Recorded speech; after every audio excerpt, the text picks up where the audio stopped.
From the outside, it looks like everything is fine. The man in the office, the father at the dinner table, the boy on the sports field, they all smile, nod, and say the same words, "I'm fine." But behind those words often lies exhaustion, anxiety, fear, and loneliness. For generations, men have been told to be strong, to suppress their tears, to silence their pain, and to carry on no matter how heavy the load. They've been told their worth lies in what they provide, not in who they are. They've been told to be warriors, never nurturers, protectors, never feelers, problem solvers, never people in need of help. But beneath the armor is still a heart. Beneath the mask is still a child. And beneath the silence is still a desperate cry for love, safety, and belonging. This is not about weakness. This is about truth. This is about helping men, fathers, sons, brothers, husbands, and friends rediscover what it means to be fully human. Because healing isn't just for women. Rest isn't just for children. Freedom isn't just for those who quit fighting. Freedom belongs to men too. The crisis we don't talk about today, millions of men are silently suffering. Rates of depression, addiction, and suicide among men remain devastatingly high. And yet, culture still tells men, don't cry, don't complain, don't show weakness. The truth?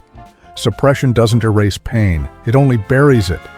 And what is buried always finds its way back up, often through anger, addiction, violence, or complete emotional shutdown. We call it strength when a man works 80 hours a week. We applaud when he sacrifices his health for his family. But often, behind those sacrifices lies burnout, emptiness, and loneliness.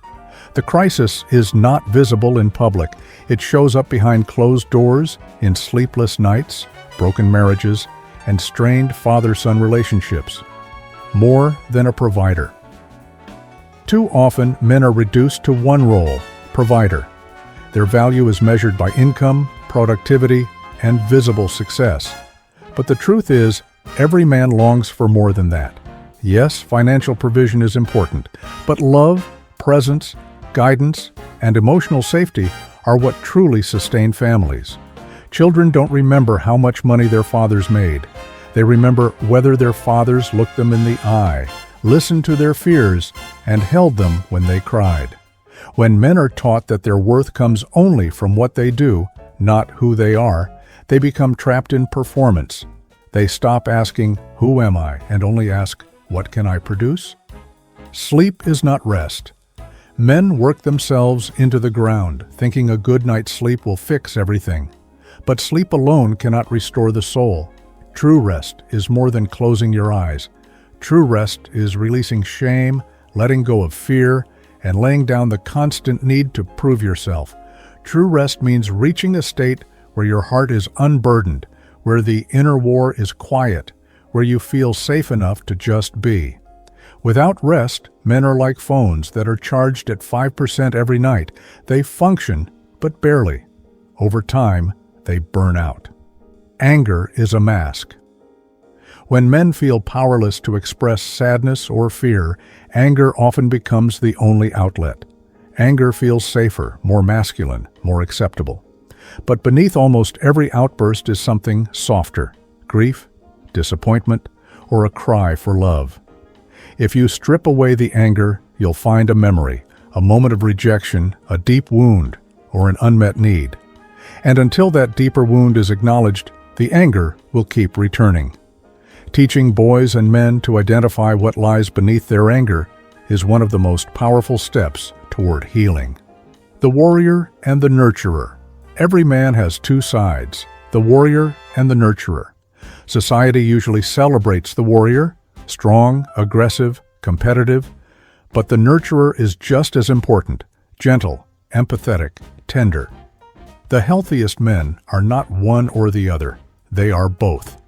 A warrior without nurture becomes harsh, cold, and destructive.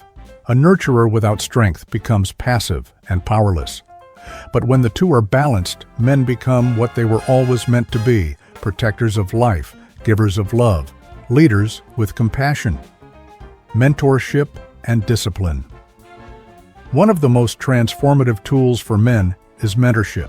Every boy and man needs someone to guide him, to hold him accountable, to remind him of who he is when he forgets. Disciplines like martial arts often serve as powerful pathways, not just because they train the body, but because they train the heart. They teach restraint, respect, breathing, patience, and humility. They turn raw aggression into focused strength. The world doesn't need more men who can fight with fists.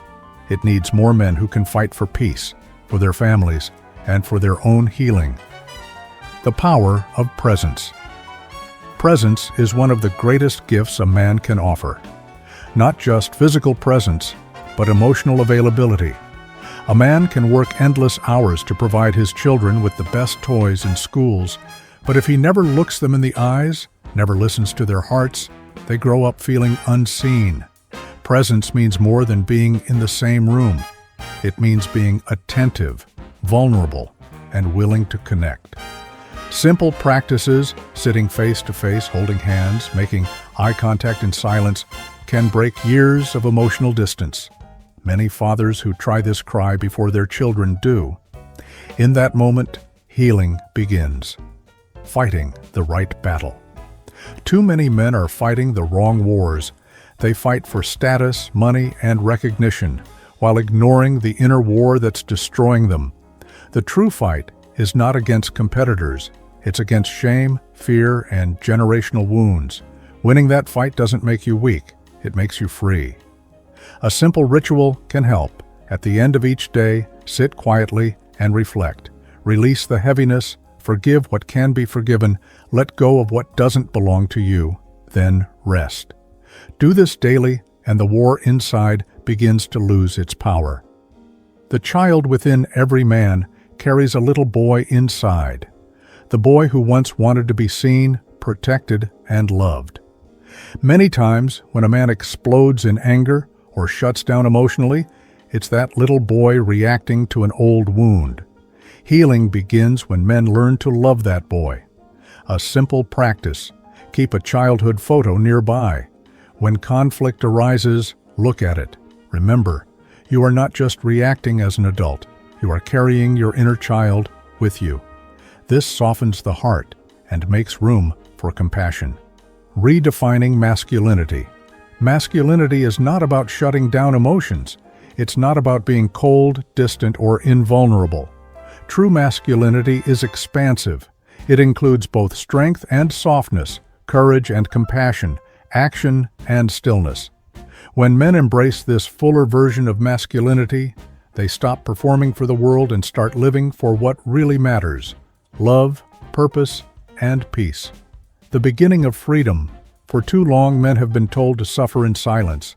But silence is not strength. Hiding is not healing. Pretending is not freedom. The world doesn't need perfect men. It needs whole men. Men who can fight battles when needed, but also sit still when their children need a hand to hold. Men who can provide, but also be present. Men who can admit, "I need help," without shame. If you are a man reading this, your worth is not in what you do, but in who you are. You deserve rest. You deserve healing. You deserve peace. And if you love a man, don't just hear his words, look into his eyes. Behind the mask, there is often a heart longing to be seen. The silent battle can end. The war within can be won. And when men begin to heal, families heal, communities heal, the world heals. This is the beginning of freedom.